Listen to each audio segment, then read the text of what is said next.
Hello everyone and welcome in today's lecture.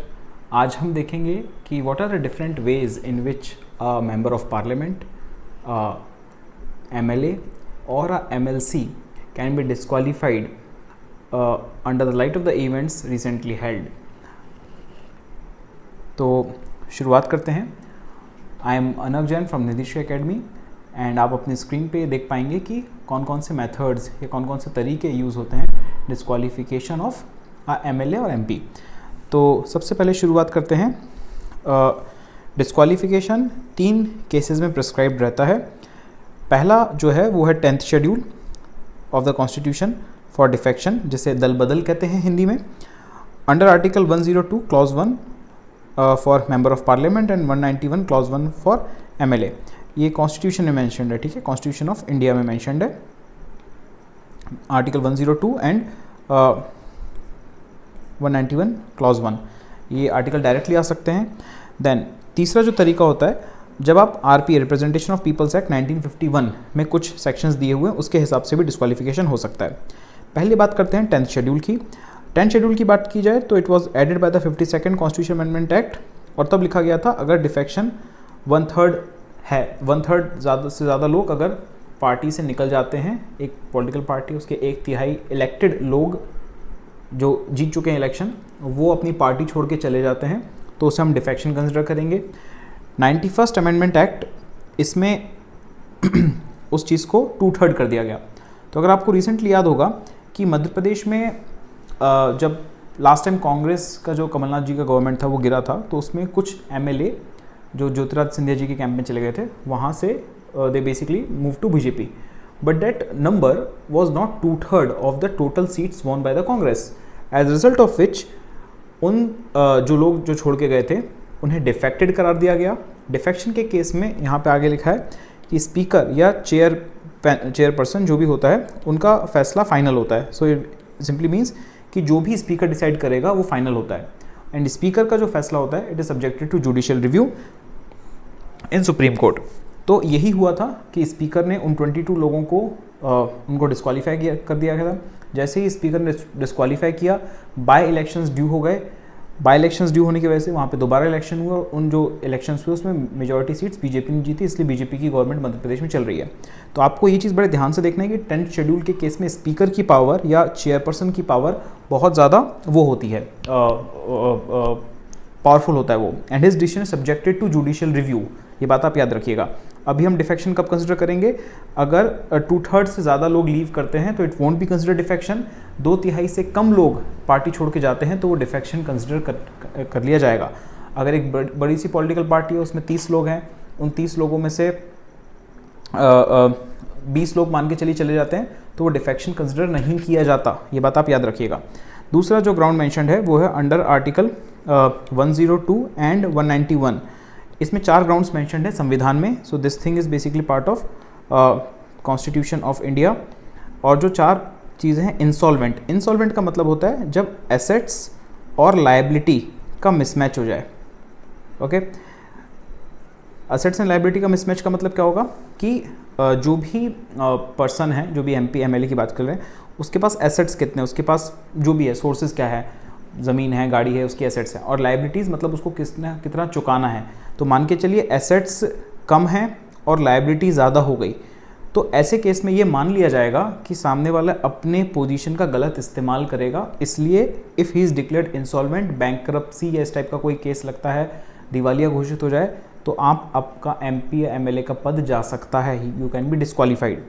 अगर ये पता चलता है कभी कि आप अनसाउंड माइंड के हैं, ओके, देन अगर आपकी सिटीजनशिप इनवैलिड करार दी जाती है, या फिर आप ऑफिस ऑफ प्रॉफिट के हकदार माने जाते हैं, you are holding office of profit. अगर आपको याद होगा कि लास्ट टाइम जब प्रणब मुखर्जी के प्रेसिडेंट जब वो बने थे इंडिया के, तो ही वॉज, ये उस टाइम का केस है कि he was one of the members of Indian statistical institute, ऐसा शायद कोई इंस्टीट्यूट था कैलकाटा में, उसके वो कोई मेंबर भी थे, and he was like president के वो सिलेक्ट हो चुके थे। ये भी लिखा गया प्रेसिडेंट के में भी कि he should not hold any office of profit, पर उस केस में ऐसा वो प्रेसिडेंट बन गए थे, और उसके बाद जो जिन्होंने उनको हराया था, I think it was PA. Sangma, जहाँ तक मुझे याद है शायद। तो पी.ए. संगमा जी जो मेरे ख्याल से शायद असम के हैं, बहुत फेमस लीडर हैं, उन्होंने ये कहा कि जो प्रणब मुखर्जी हैं या प्रणबदा हैं, he is holding one of the trustees post in the ISI and Indian statistical institution, तो that comes under office of profit. तो फिर बाद में बताया गया कि नहीं, वो ऑनररी पोस्ट पे थे, वो वहाँ से कोई सैलरी विड्रॉ नहीं कर रहे थे, इस टाइप की चीज़ें, because you have to declare all such things. तो होल्डिंग ऑफिस ऑफ प्रॉफिट का मतलब क्या है कि जब आप MP MLA बने हो तो आपके पास कोई और पद ना हो। ओके, ये मैं आपको इसलिए बता सकता हूँ कि जैसे अभी रिसेंटली जब छिंदवाड़ा में म्यूनिसिपल कॉर्पोरेशन के इलेक्शंस हुए थे, तो जो भी BJP के कैंडिडेट थे, he was working in the municipal corporation of Chhindwara at a particular post and he has to leave his post and only then he was able to fight elections. तो while in the post आप elections नहीं लड़ सकते, तो वो office of profit के category में आएगा, you would be disqualified on that ground. फिर आता है सबसे इंपॉर्टेंट जो अभी न्यूज़ में था कि representation of people's act 1951। Representation of people's act 1951 में 4 सेक्शन से जो डिस्क्वालिफिकेशन से डील करते हैं, सेक्शन 11, 10, 9 एंड 8।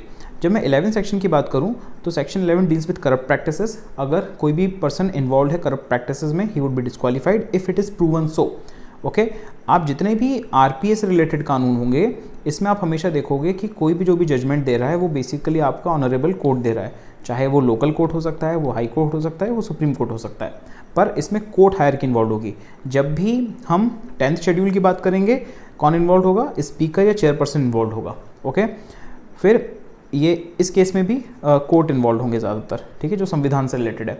आप कोर्ट में अर्जी लेकर जाओगे, फिर ओनस उनके ऊपर रहेगा कि वो प्रूव कर सके कि आपने वो इन्वॉल्व हैं कि नहीं आप। फिर दूसरा जो क्लॉज आता है वो है कि not lodging accounts of election expenses. जो भी आपका इलेक्शन में खर्चा है उसका आपने अकाउंट नहीं दिया, किसको? Election commission of India. Election commission of India को आप अप्रोच करते हो कैसे? रिटर्निंग ऑफिसर के थ्रू। तो MP या MLA के लिए एक लिमिट बांध दी गई है कि आप कितना खर्चा कर सकते हो। लिमिट आपको मिल जाएगी मेरे ख्याल से, जो मुझे रफ आइडिया है, मेरे ख्याल से MP मेंबर ऑफ पार्लियामेंट के इलेक्शन के लिए it is around 70 lakh maximum, 70-75 lakh, और MLA के इलेक्शन के 25 लाख के आसपास लिमिट है। अभी आप जो भाई पावरफुल लीडर है, तो ऐसा थोड़ी ना कि वो 5 करोड़ रुपीज़ खर्च कर देगा और फिर तो ऐसे में तो वो काफ़ी फ्रीबीज बांटेगा, लोगों को बोलेगा कि आप हमें वोट दो, तो वो बेसिकली माइल प्रैक्टिस के अंदर आएगा, इलेक्टोरल माइल प्रैक्टिस की कैटेगरी के अंदर आएगा। देन अगर करप्शन, डिसलॉयल्टी और एंटरिंग इनटू गवर्नमेंट कॉन्ट्रैक्ट्स, तो MLA MP can not enter into government contracts. वो गवर्नमेंट के काम नहीं ले सकते, नहीं तो फिर वो तो सेम आप फंड रिलीज़ कर रहे हो और आप ही कॉन्ट्रैक्ट ले रहे हो। तो अक्सर देखा जाता है कि वो अपने नाते रिश्तेदारों को कॉन्ट्रैक्ट दिला देते हैं, बट अब गवर्नमेंट में ये सब चीज़ें बहुत ट्रांसपेरेंट हो गई है, क्योंकि there is something called as tendering, जो काफ़ी ज़्यादा ट्रांसपेरेंट है। ओपन कॉम्पिटिटिव बिडिंग होती है चीज़ों की, और जो पहले होता था कि नाते रिश्तेदारों को टेंडर मिल जाते थे, अब वो बिल्कुल बंद है। गवर्नमेंट ने काफ़ी ट्रांसपेरेंट कर दिया है काम। फिर conviction of offences. Now this 8 is very important हमारे केस में अभी के लिए। कन्विक्शन ऑफ ऑफेंसेस मतलब कि मैंने बताया था लास्ट लेक्चर में कि आप पे आरोप सिद्ध हुए हैं। कन्विक्शन ऑफ ऑफेंसेस का ये मतलब होता है। अब इसमें 8 क्लॉज एक कहता है कि अगर इफ यू आप कन्विक्टेड हो गए for promoting enmity, bribery, undue influence at an election. तो अगर जैसे आपको याद होगा कि रिसेंटली समाजवादी पार्टी के लीडर जो आज़म खान हैं, उनको ही वॉज लाइक उनके केस में ये आर्टिकल 8 ये क्लॉज 8th सेक्शन का क्लॉज 1 यूज़ हुआ था कि प्रोमोटिंग एनमिटी, उस केस में यूज़ हुआ था, उनको डिस्क्वालीफाई कर दिया गया था। फिर if you are found guilty of hoarding और प्रॉफिटरिंग, एडल्ट्रेशन ऑफ फूड और ड्रग्स और डाउरी प्रोहिबिशन ऑफेंसेस। तो डाउरी से रिलेटेड केसेस भी आपने कई बार देखा होगा कि मिनिस्टर्स के केस में हो जाता है कि इसने हमसे ये ली, ये डाउरी वगैरह का इन्वॉल्वमेंट हुआ, तो डाउरी के इन्वॉल्वमेंट में भी डिस्क्वालिफिकेशन एक ग्राउंड होता है। फिर आता है तीसरा जो अभी रिसेंटली न्यूज़ में था कि if you are convicted for more than 2 years, अगर आप 2 साल से ज़्यादा आपको सज़ा होती है, you are disqualified from the date of conviction, will remain disqualified for 6 years. Very very important, आप 6 साल के लिए डिस्क्वालीफाई कहलाओगे सिंस रिलीज़ होने के बाद।